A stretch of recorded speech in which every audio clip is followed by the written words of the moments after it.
He saw his wife kissing his best friend behind the bar, and in that moment, his heart did not shatter. It went silent like a machine that had just been cut off from its power source. The music kept playing on the hotel rooftop. Laughter floated through the air. Glasses clinked, cold wind brushed against the tall glass walls. No one noticed what had changed. Only Jason Mercer stood still, fingers gripping the edge of the table, eyes unblinking, as if one small movement would cause the rest of his life to collapse right there. The company party was given a polished name, Cultural Connection. Warm lights washed over tailored suits, carefully chosen dresses, and smiles that had been rehearsed. Natalie, his wife, had brought him there with a gentle but final tone, the voice of someone who had already decided. Going together matters, she had said. People notice. Jason knew she was right. In this company, image mattered as much as results. He understood the rules. He always had. That was why for years he stayed in the background doing the work quietly, while others stepped into the light. He was used to being underestimated. He was not used to being betrayed. Natalie drifted away from him less than 5 minutes after they arrived, drawn into the center of the room where power gathered. Derek Shaw was there too, the friend Jason had known for more than 20 years, the man who once sat in Jason's kitchen at 3 a.m, drinking cheap beer and talking about the future, the man Jason trusted enough to never question. Everything looked normal, too smooth. Derek even clapped Jason on the shoulder, handed him a drink, joked that the music made him feel older. Jason smiled back, a reflex, a survival skill in the corporate world. But the noise became suffocating. Jason needed air. He moved toward the bar along the edge of the rooftop, where the light was dimmer, where no one expected him to be interesting. The bartender polished glasses. The floor pulsed softly with the bass, and there, in a narrow blind spot, meant only for those familiar with the space, he saw them. Derek leaned down. Natalie lifted herself toward him. His hand rested on her waist with a terrifying ease. The kiss was unhurried, not secretive. It was practice, the kind shared by people who believed they were safe. Jason did not gasp. He did not shout. His body simply shut something off, like a switch being flipped. His fingers went numb. His chest tightened so violently, he thought he might collapse.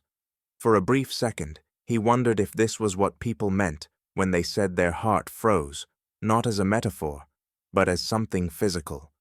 He stepped back slowly, carefully. Then he saw Monica. She stood near the dance floor posture, straight face unreadable. Her eyes were not searching. They were fixed on the dark space behind the bar. She had seen it. When Jason met her gaze, there was no shock there, only recognition. Monica walked toward him, heels steady, calm to the point of being unsettling. She stopped beside him close enough for him to recognize the familiar scent of her perfume, the same one he had noticed during dinners with both families. She did not look at Derek or Natalie. She looked straight ahead. "Do not react," she said quietly. "Not here." Jason swallowed, his throat burning. He turned to her, barely forming the words. "You knew." Monica nodded just slightly.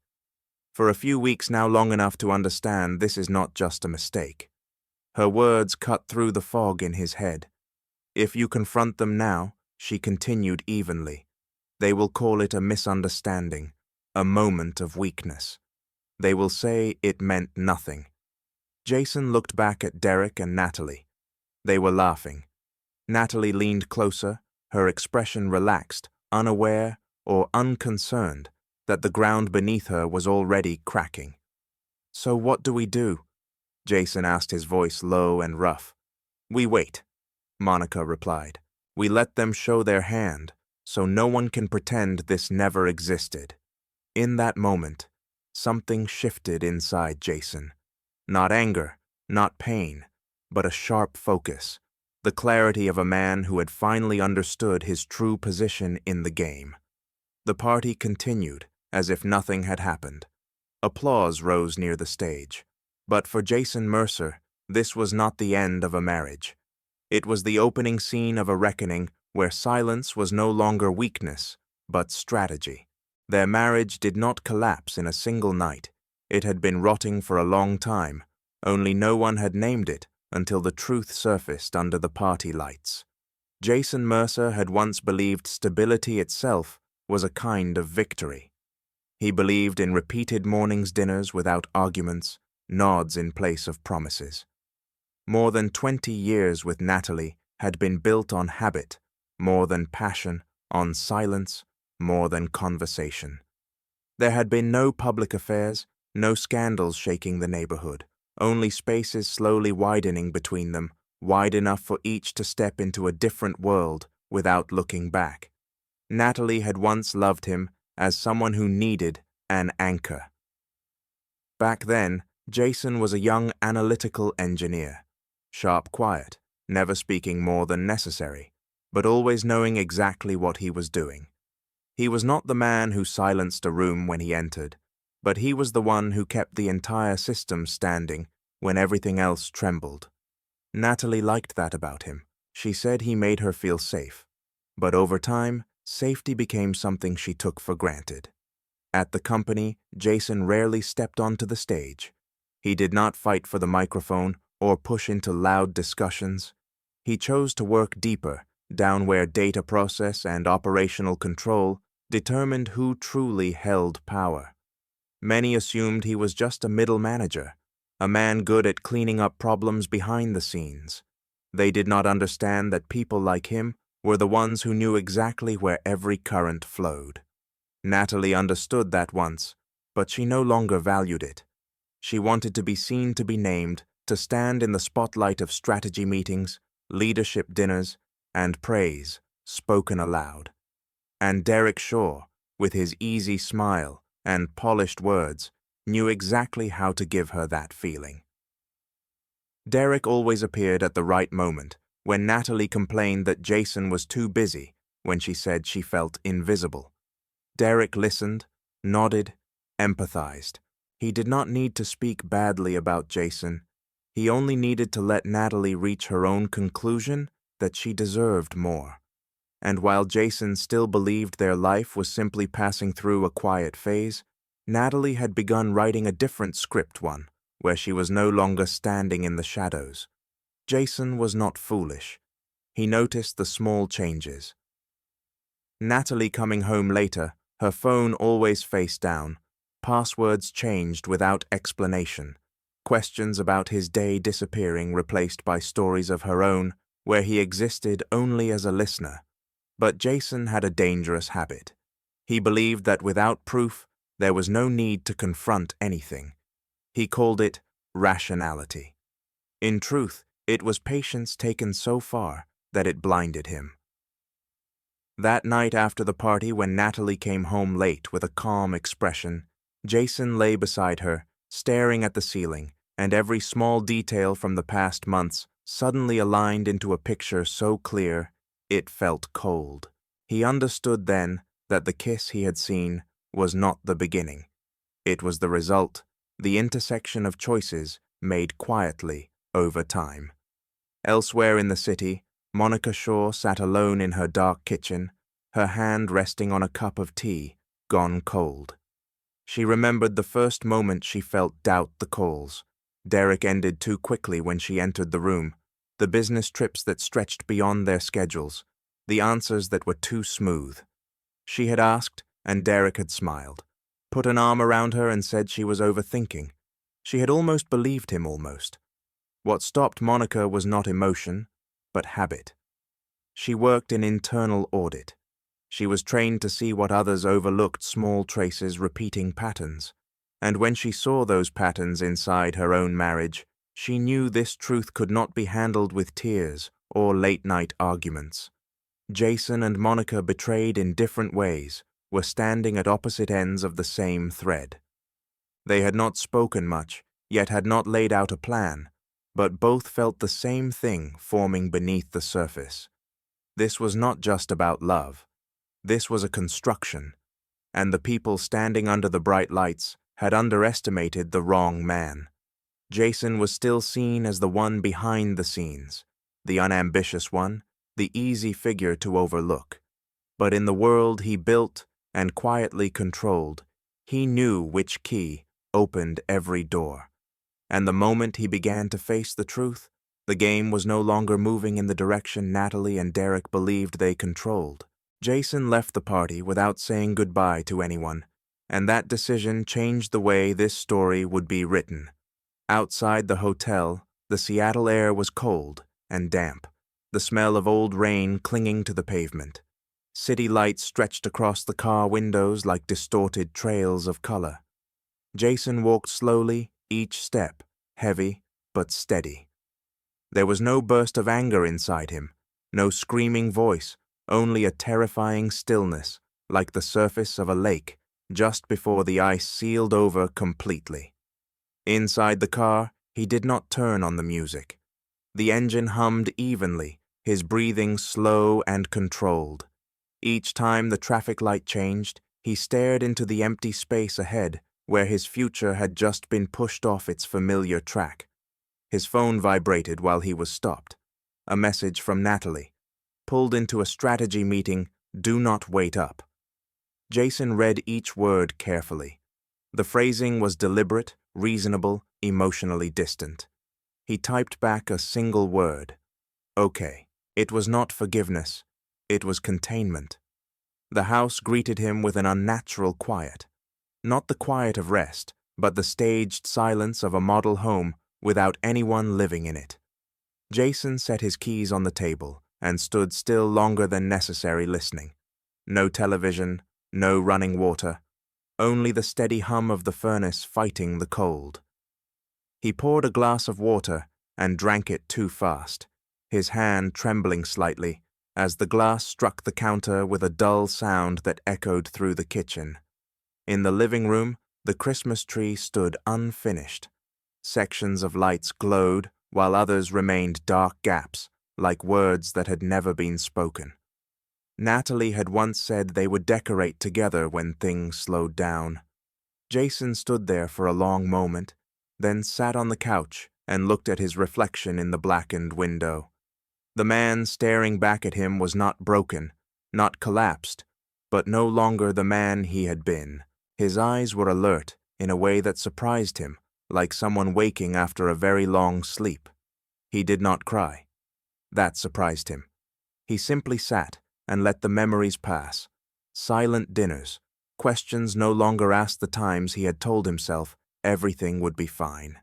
That night when Natalie came home close to midnight, Jason heard her before he saw her shoes coming off keys, set down a soft sigh that sounded rehearsed.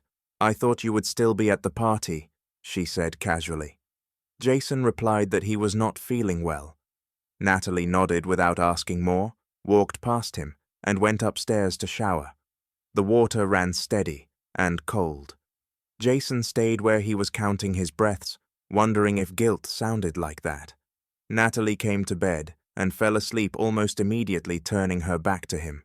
Jason lay awake, staring at the ceiling, as every small detail he had ignored for months sharpened into focus. Late meetings that never ended, trips packed too tightly together, the phone always face down the way she had stopped asking about his day. A heavy thought settled in his chest. The deepest pain was not the kiss. It was the certainty that she had left long before it ever happened. The next morning, Jason woke early. Natalie was still asleep, her face relaxed, untouched by worry. He watched her for a moment, searching for any sign of remorse or anxiety. There was none. In the kitchen, he made coffee and drank it standing up while the news murmured about markets and layoffs and impersonal figures. Jason opened his laptop without a clear plan, driven by an old professional instinct. Check. Confirm. The joint account appeared on the screen. There were no large withdrawals, no obvious shock. But there were patterns, small transfers spaced evenly, vague labels, consulting costs, travel advances. The numbers repeated like habits. Part of him wanted to believe it was coincidence. The other part, the part that had kept entire systems running for years, New coincidence did not repeat itself this way. In another kitchen across the city, Monica was also awake. She stared at her phone, old messages, transaction histories, pieces she had once refused to connect. As Jason and Monica stood in different homes in different silences, they reached the same conclusion. What they were facing was not impulse, it was structure, a plan built on underestimation. And in the quiet of that morning, Jason made his most important decision. He would not ask why. He would not beg for the truth. He would let the truth step into the light on its own, one measured step at a time, by rules he understood better than anyone else. His silence was no longer endurance. It had become preparation. That morning, Jason walked into the office as if the night before had never existed, and that calm was exactly what caused everything to begin slipping off its familiar track. No one looked at him longer than usual. No one asked questions. The hallway was still lit with white light, the smell of pre-brewed coffee mixing with the soft clicking of keyboards. Jason hung his coat, sat at his desk, and opened his computer. Morning emails lined up neatly. His calendar was packed. On the surface, he was just a diligent operations manager, someone who arrived on time and left without making noise. Inside him, another machine had already come online. He did not rush. He did not chase emotion. He looked for structure. Years spent working deep inside the organization had taught him that every major decision leaves a trace not in words, but in access rights, edit histories and systems that pretend to be neutral. Jason opened the strategic project archive, the framework he had built months earlier. There were no alerts, no obvious signs of intrusion, just a small familiar sensation, the feeling of a system being touched out of rhythm. He checked the access logs not out of suspicion, but out of habit. The list appeared long, even dull. Then he saw it. One after hours access, then another. The same account. Natalie's account. 2 entries days apart, both late at night. Jason did not blink. He did not breathe faster. He simply noted it the way one marks an anomaly in an unemotional report. On another floor of the building, Derek stood in front of a glass board, speaking animatedly with a group of senior managers. His voice flowed smoothly, his hands moving with practiced rhythm. He talked about vision opportunity, the need for a breakthrough. Natalie stood beside him, nodding at the right moments, adding short, confident remarks. From a distance, they looked like a perfect pair, people steering the future. No one remembered Jason in that picture, and that was exactly what made him dangerous. At midday, Jason stepped outside, alone. The Seattle sky was low and gray, not raining, but heavy. He sat on a wooden bench in a small park, his breath forming thin clouds. His phone vibrated, a message from an unfamiliar number. "We need to talk." Not about feelings, about facts. Jason stared at the screen longer than necessary. He knew who it was. He also knew that replying meant there was no turning back. He typed slowly. "When?" The response came almost immediately. "Tomorrow morning. The cafe at the corner of Maple and 3rd. Quiet. Discreet." Jason locked the screen. In his chest there was no nervousness, only confirmation. He was not imagining things. Someone else was seeing exactly what he was seeing. That evening, Natalie texted before coming home. "Miss you. Dinner tonight." Jason read the message while waiting at a red light. The words were soft, perfectly in character. He replied that it was fine. Dinner unfolded with an almost unsettling normality. Natalie talked about work pressure, about feeling underestimated, about having to push herself just to be heard. She laughed, touched his hand, reached for the familiar connection. Jason let it happen. He listened. But in his mind, every sentence was filed into its proper drawer, not the one labeled love, but the one labeled context. When Natalie fell asleep, Jason did not toss and turn. He lay still, watching the darkness move across the ceiling. His thoughts no longer spun.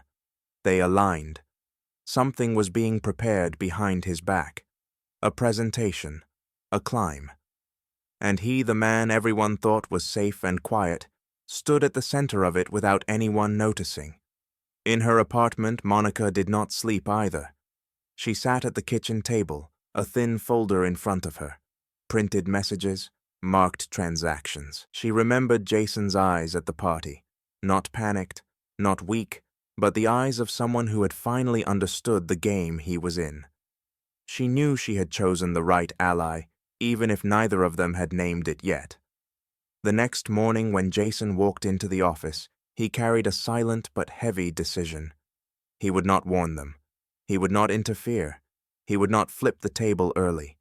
He would let them move forward far enough that turning back would be impossible. In this world, real power does not belong to the loudest voice. It belongs to the one who knows when to stay silent and knows exactly what he is holding. The message arrived just before midday, short, cold, and powerful enough to alter the course of an entire week. Derek stood at Jason's office door, smiling with familiar ease, and said he needed Jason to look over the final presentation. The words struck Jason like metal, touching metal, not loud, but sharp. He looked up and met Derek's confident gaze, the look of a man who believed he controlled the entire board. Jason nodded slowly. "All right," he said. "Send it to me." Derek did not hesitate. He turned away talking as he walked about meeting schedules, leadership expectations, the opportunity that would take the whole team to the next level. Jason listened not with his ears, but with the instinct honed by years of experience. Derek sounded too smooth, like someone rehearsing, like someone performing. When the email arrived, Jason did not open it right away. He let it sit there, a small blinking icon on the screen, like a silent challenge. He finished what he was doing, signed off on a report, replied to a few messages. Only when the office grew quiet did he click. The presentation opened, and a chill ran down Jason's spine. The structure was familiar. The flow was familiar. The logic was unmistakable. He moved to the next slide, then another. Each one was a fragment of something he had built in silence, late nights, early mornings. There was even a minor phrasing flaw in the risk analysis section 1 he had planned to fix but had not yet touched. It was still there intact. Jason did not swear. He did not slam his desk. He simply straightened his back. This was no longer suspicion. This was confirmation. He opened the metadata. Creation timestamps. Edit history. Access names. Everything lay neatly in place, cold, factual, incapable of lying. Jason exported the files, saved them, labeled them, according to audit standards. He did it with the calm of someone who had already crossed the emotional threshold. Across the city, Monica was staring at the same familiar numbers and understanding that they were touching the same truth. The meeting the next morning unfolded exactly as planned. The cafe at the corner of Maple and 3rd was small, dim a place no one stayed longer than necessary. Jason chose a table at the back, his back to the wall. Monica arrived on time, dark coat hair, tied back, no more makeup than needed to look awake. They greeted each other with a nod. Nothing extra. Monica placed a thin folder on the table. The cardboard met the wood with a dry, final sound. "I found out 3 weeks ago," she said. Not everything, but enough to know something was deeply wrong. Jason opened the folder. Messages, transaction copies. Small amounts evenly split, vague labels appearing in cycles like a heartbeat. One of the linked accounts was his joint account. "They are testing limits," Monica said, "seeing how much can pass unnoticed." Jason nodded. "I saw the pattern too. Last night." Monica studied him for a moment longer. "Then you understand." Jason took out his tablet and opened the presentation Derek had sent. He placed it beside his original deck. 2 parallel structures, 2 identical paths. Even the order of examples was unchanged. Monica exhaled slowly. "So it is not just an affair," she said. "This is appropriation. If we confront them now, Jason said they will call it collaboration, sharing, misunderstanding. Monica nodded. Exactly. She lifted her gaze, her eyes sharpening. So we let them present it, in front of everyone. Jason leaned back in his chair. In his mind, the pieces locked together so quickly, he could almost hear the click. Legal would see it. Compliance would see it. And when they were forced to explain the story, would no longer belong to emotion. It would belong to truth. This will blow everything up, Jason said. Monica looked down at her hands, the first crack appearing in her composure. I know, she said. I do not hate him for choosing someone else. I hate that he chose lies instead of ending it. Jason thought of Natalie, of the way she said she felt underestimated, of the touch, the night before, that felt warm and distant at the same time. He looked up. I am in, he said. Monica closed her eyes for a brief moment, like a weight lifting. Then we do this clean, she replied. No theatrics, just truth. As they stood to leave, Jason understood that the coming week would not slow down. It would grow heavier. Every email, every meeting, every nod would carry the weight of two lives moving in parallel. But for the first time since the party, he did not feel carried along by the current. He was choosing his position. And in that silence, his real power began to take shape. The first email arrived late in the day, unsigned, carrying a cold implication that Jason was a problem that needed to be reconsidered. He read it without frowning. There was no surprise, only confirmation of what he and Monica had already anticipated. When the truth moves closer to the light, those who rely on manipulation try to dim the source of that light. Jason did not delete the email. He saved it, labeled it, placed it exactly where it belonged, as evidence that had volunteered itself. The next day, whispers began to move through the hallways. Not loudly, not directly. Half-finished sentences, passing looks. A mid-level manager stopped by his desk with a polite smile, asking if he was all right, saying he had heard Jason seemed tense lately. Jason thanked him and replied that he was working as usual. The answer was simple, neutral, leaving no opening.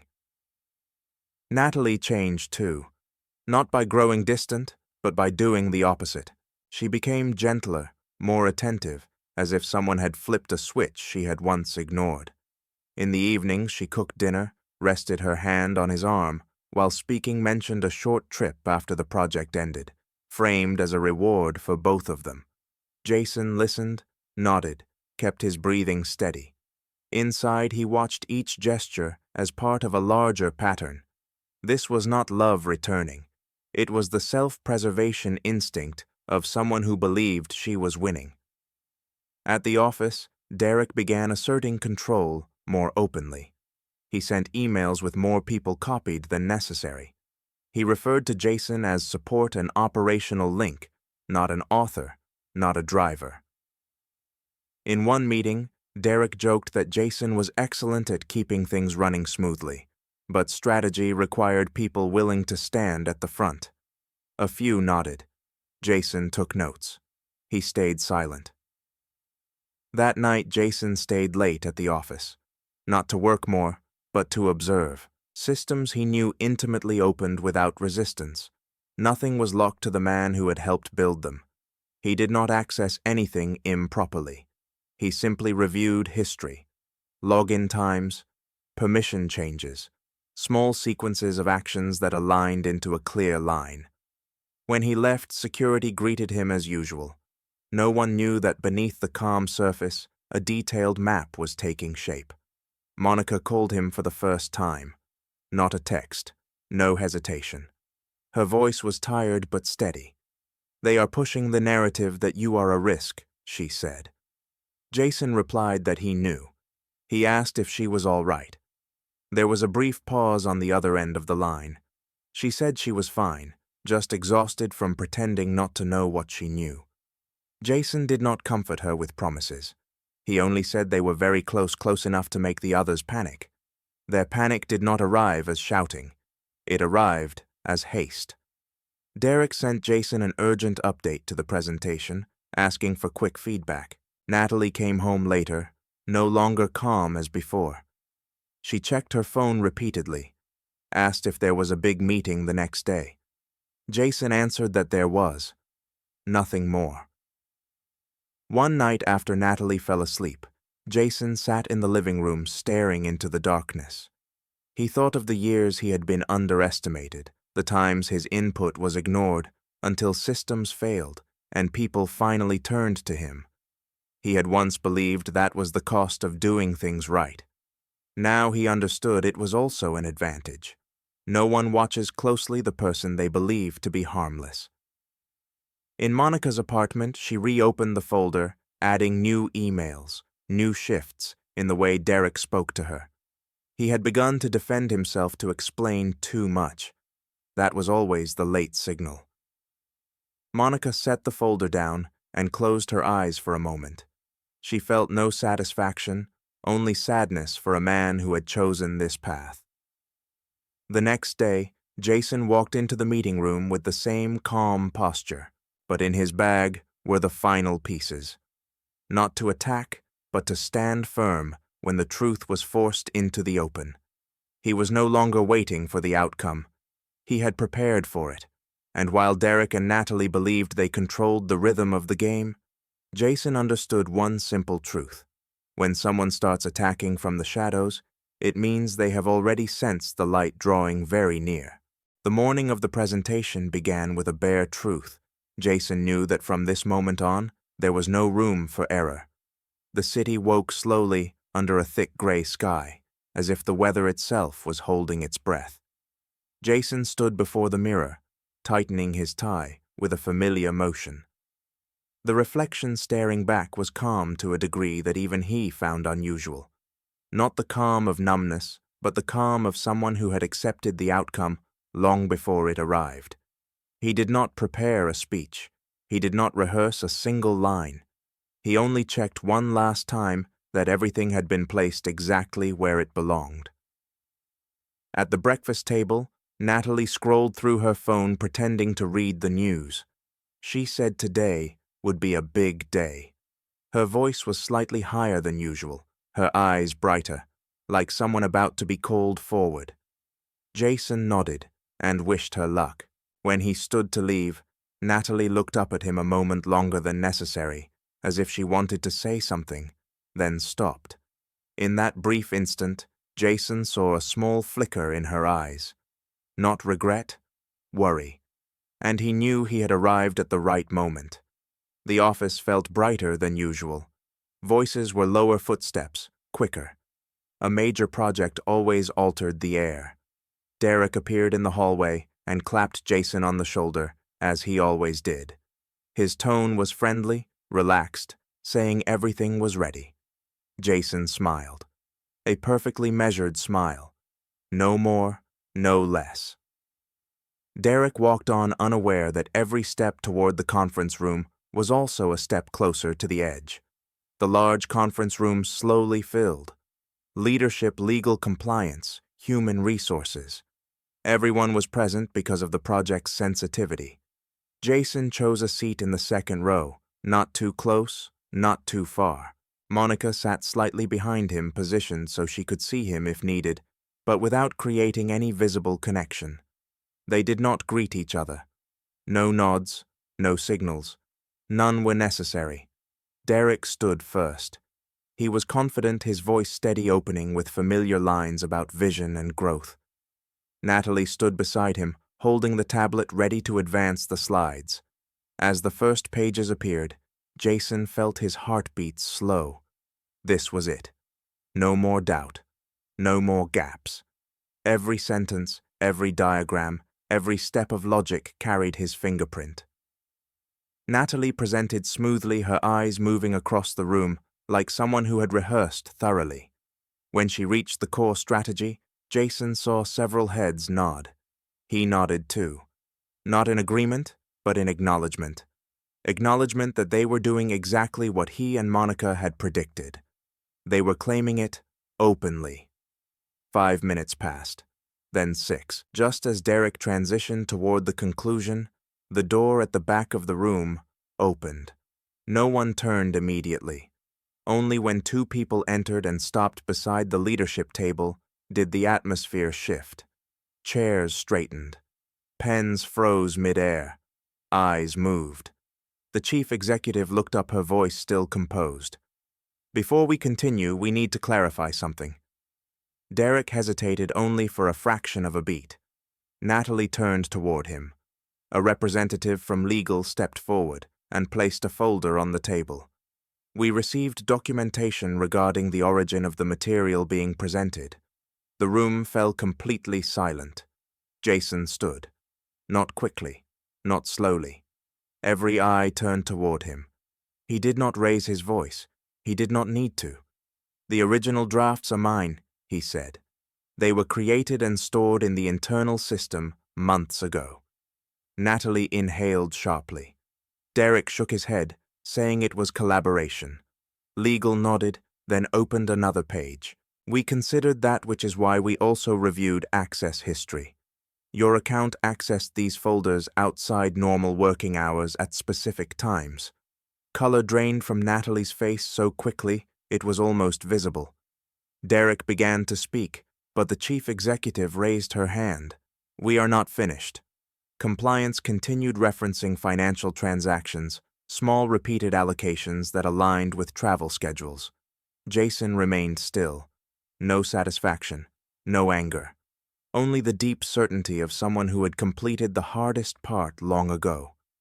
When security entered, Derek lowered his head to gather his things, his eyes for the first time stripped of confidence. Natalie stood frozen, as if the floor beneath her had vanished. As the room slowly emptied, Monica passed by Jason. "We needed them to say it in front of everyone," she whispered. Jason nodded. They did. And in the silence that remained, Jason understood that this moment was not revenge. It was the end of a lie that had lasted far too long. When the conference room doors closed behind Derek and Natalie, no one exhaled right away, as if the entire building had been holding its breath with them. Jason remained standing for a few seconds longer, not out of hesitation, but because his body needed time to catch up with the truth that had just been spoken aloud. The sound in the room had changed. No more slides advancing, no more paper shifting. Only small movements, chairs pushed back, people rising, eyes avoiding one another. The collapse was not loud. It happened with order, precision, and a cold efficiency, like a process that had already been prepared. The chief executive stood, her voice neither raised nor softened. "This meeting is adjourned. Legal and human resources will handle the next steps." No one asked questions. No one objected. When real authority speaks, it doesn't explain itself. People left the room in small clusters, conversations reduced to short, careful sentences, as if every word could become evidence if spoken too freely. Monica stood after Jason. She did not look at him. She did not need to. She had seen enough. As they passed each other in the hallway, she spoke softly, just loud enough for him to hear. "We let them step into the light on their own." Jason nodded. That was the only thing that needed to be done. Outside the conference room, Natalie stood near the elevators, her arms wrapped tightly around herself, as if trying to hold together something that had just fallen apart. When she saw Jason, she said his name. Her voice was no longer steady. Jason stopped a few steps away, close enough to hear her, far enough not to touch. "I did not want it to turn out like this," she said. Jason looked at her for a long moment, not with anger, not with contempt, only with a painful clarity. "Wanting is not the same as choosing," he replied. Natalie opened her mouth, then closed it again. There were no words left that fit. Jason walked on. Each step was not heavy, but it was final. In the elevator, Natalie turned her face away, tears not falling, only rising and stopping. Derek was not there. He had been escorted out another way. There was no scene, no argument. When everything is written on paper, people lose their room to perform. Outside the building, the cold air struck Jason's face. Snow drifted lightly, small flakes that were not dramatic, but persistent. The city kept moving. Cars passed. Pedestrians argued into their phones. Life did not pause just because a truth had been exposed. Jason stood there for a moment and breathed in deeply, not to calm himself, but to feel that he was still standing.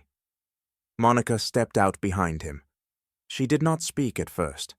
They stood side by side, two people who had just watched their past detach cleanly from the present. "They will suspend him today," she said at last. And Natalie Jason asked. "Administrative leave," she replied. "Legal will handle the rest." Jason nodded. There was no victory here, only an ending. Inside the company, the system responded quickly. Internal emails went out. Calendars shifted. Meetings were rescheduled. A brief notice appeared before the end of the day. 2 employees have been placed on leave, pending investigation into violations of company policy. No names, no details. Clean language for a dirty truth. Jason left the office earlier than usual. When he reached home, Natalie was already there, seated at the dining table, her coat still on her bag at her feet. She looked like someone who had been rehearsing a conversation for hours. "You planned this," she said. Jason set his keys down, each movement slow and deliberate. "I stopped covering for you," he replied. Natalie stood abruptly, her voice rising. "You could have talked to me. You did not have to humiliate me like that." Jason met her gaze. This was not humiliation. This was the truth. She said she felt invisible. Jason let the silence stretch before answering. He believed her. But feeling invisible does not justify erasing another person. The words landed heavily on the table between them. Natalie sat back down, her shoulders collapsing inward. Jason reached into his bag and placed a thin envelope in front of her. Inside were copies of financial records, a preliminary separation agreement, and a list of what had already been secured and changed. Natalie stared at the papers as if they were written in a language she had never learned. "You spoke to a lawyer," she whispered. Jason replied that he had spoken to reality first. The lawyer had only helped translate it onto paper. Natalie covered her face. "I never meant to hurt you," she said. Jason thought for a moment before responding. "I know, but intent does not change consequence." That night, Natalie moved to the living room. Jason slept alone in the bed they had shared for many years, and for the first time, he felt something he had not expected. Not victory, not revenge, but the quiet relief of someone who had finally stopped negotiating with denial. The next morning, Jason woke and realized that something had completely changed. The house no longer held the warmth of pretense. Morning light spilled through the curtains, touching familiar surfaces that now felt strangely distant. There were no hurried footsteps in the kitchen, no routine questions about meeting schedules or whether the coffee was strong enough. Only a clear silence, not ambiguous, not in need of interpretation. Jason got up, put on his jacket, and passed through the living room where Natalie had slept on the couch all night. She faced the back of it, the blanket pulled up to her shoulders like someone trying to hide from her own life. Jason looked at her for a moment, then turned away. He did not wake her. There was nothing left to say at that hour.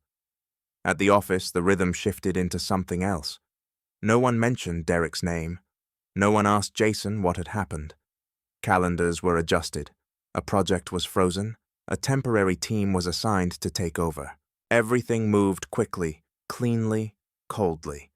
Jason was called into the legal department, not for interrogation but for confirmation. He provided documentation, explained the sequence, facts only. No emotion, no judgment. When he left the room, the lawyer nodded in thanks, as if Jason had just completed a difficult technical task, not closed more than 20 years of a shared life. At midday, Jason ate alone. He did not feel lonely.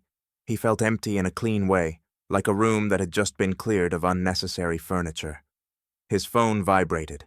A message from Natalie. She said she would stay with her sister for a while. Jason replied that he understood. Nothing more. Every word now needed to be conserved. In the afternoon, he went home early. The house greeted him with a new kind of quiet, not heavy, not pressing. Natalie was packing in the bedroom. She folded clothes, carefully placing them into a suitcase, as if trying to preserve some sense of order in what remained. Jason stood in the doorway, not stepping inside. She looked up when she saw him. They held each other's gaze for a long moment. No defenses left. No anger. Only exhaustion. "I am sorry," Natalie said. This time there was no explanation, no condition. Just the sentence. Jason nodded. He believed the apology was real. But truth is not always enough to repair what has been broken. He told her he would change the locks after she left. Not out of fear, but because boundaries needed to be clearly set. Natalie nodded, as if she had already prepared herself for that. When she pulled the suitcase out of the house, Jason remained in the doorway. He did not follow. He did not stop her. The door closed, and the lock clicked softly. Not sharp, not painful, just the sound of a chapter ending. The days that followed unfolded with surprising precision. Legal worked, compliance confirmed. Human resources completed their process. Jason signed papers, separated accounts, changed access rights. Every action was deliberate, leaving no room for vague hope. At night he slept more deeply. He no longer woke in the dark, asking himself what he had missed. One evening Monica called him, not to talk about files, not about Derek. She asked if he had eaten. Jason said he had cooked something simple. They spoke about small things, the weather exhaustion, the strange feeling of finally having everything come to a stop. There were no grand reassurances, only the presence of someone who understood the cost of facing the truth. One late afternoon, Jason cleared his desk at home. He gathered old drafts, handwritten notes, pieces of work that once represented a version of his life he had tried to hold together. He did not throw everything away. He kept only what still mattered.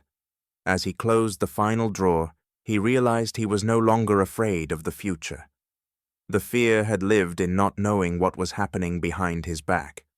Now that everything was exposed, fear had nowhere left to hide. Jason stood by the window and watched the city lights come on. Life outside continued. No one stopped because a marriage ended or a betrayal was revealed. And that realization made him feel lighter. He did not need witnesses. He did not need pity. He only needed to know that from this moment forward, every step he took would no longer be guided by uncertainty. This was not victory. It was not revenge. It was the quiet rebuilding of a man who had finally chosen to stand with the truth, even when the truth meant walking forward alone. The truth did not end when everyone left the conference room. It only began to change its shape. In the days that followed, the company moved like a body that had just undergone major surgery. No blood, no shouting, only precise, cold, emotionless movements. Emails were sent with neutral subject lines. Meeting calendars were rearranged. A project once called a strategic spearhead was frozen without explanation.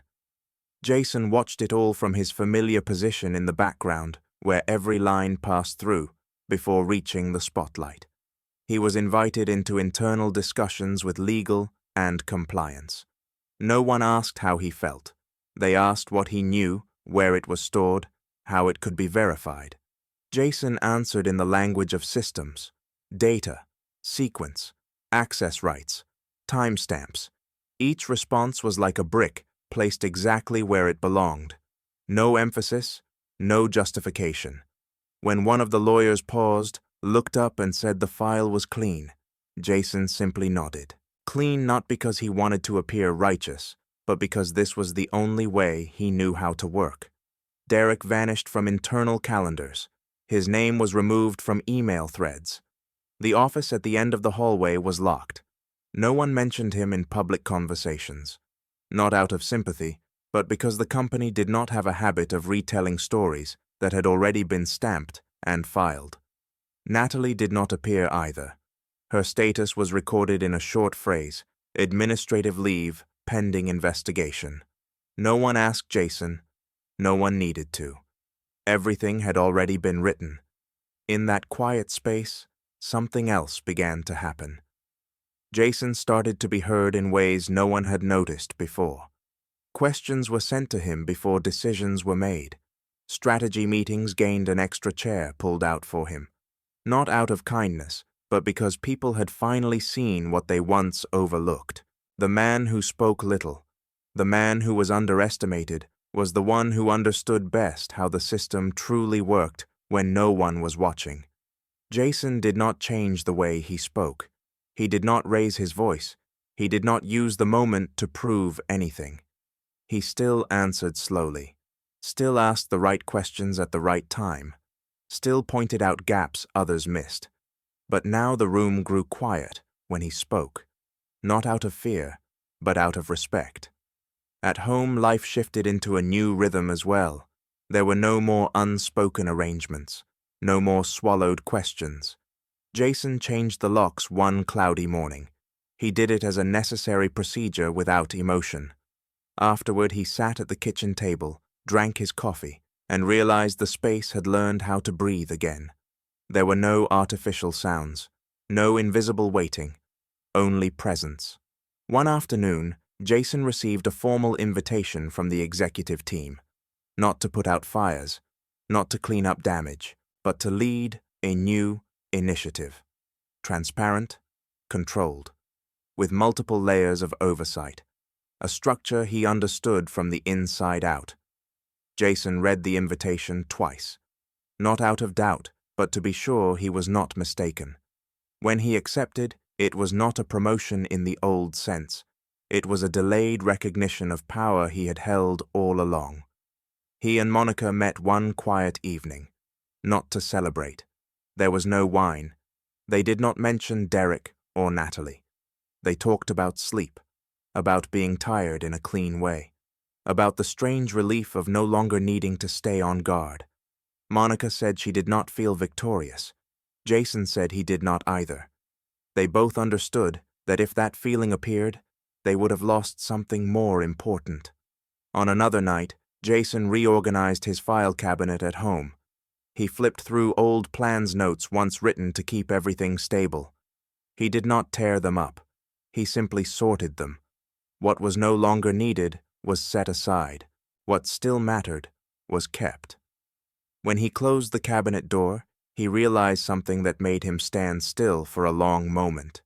He was no longer trying to prove who he was. He was simply living as who he had always been. Outside, the city kept moving. Rain fell and stopped. Lights turned on and off. Other stories began and ended without touching his.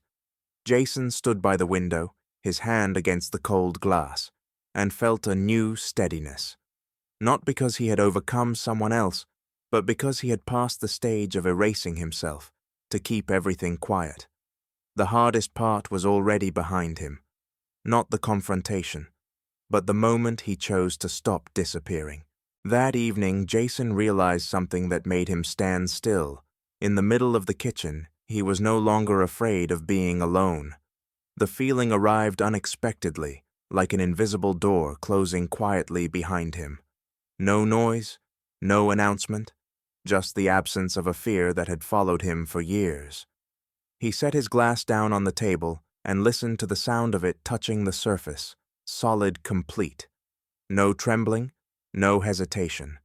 It was a small moment, but enough for him to understand that he had crossed into a different chapter of his life.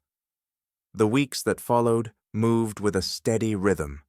Jason stepped into his new role, not with grand speeches, but the way he always had, observing first, speaking later.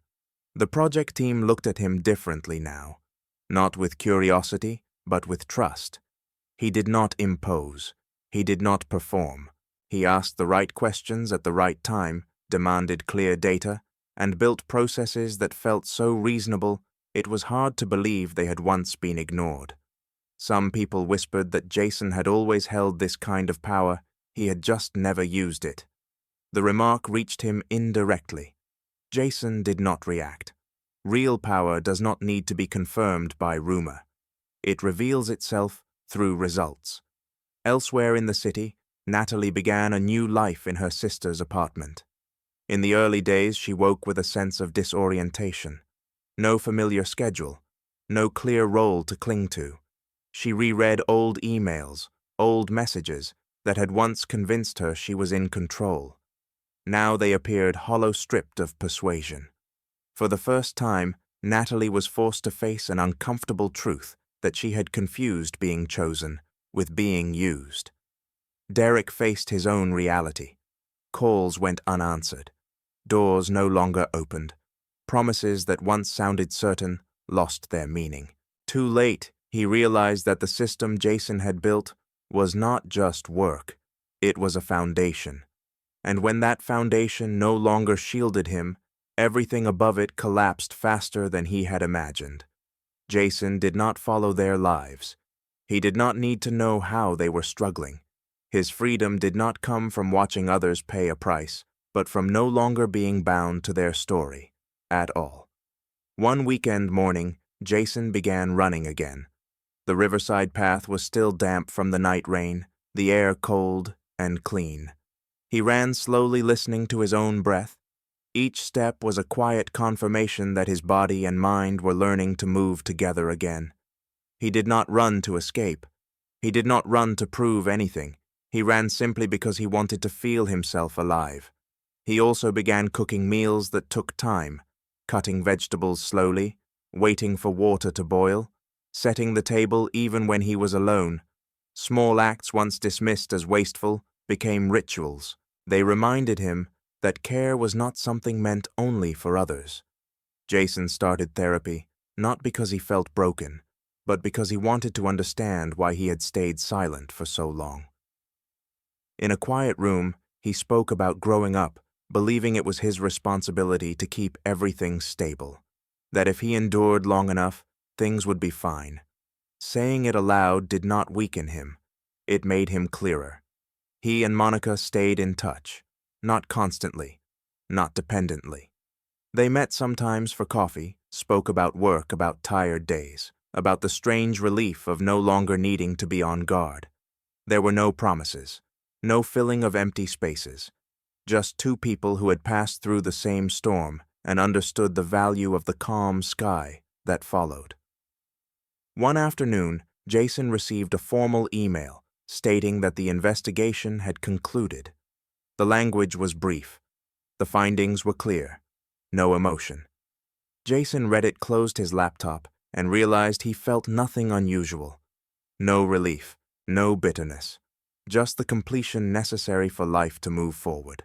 That evening, he stood on the balcony watching the city lights come on.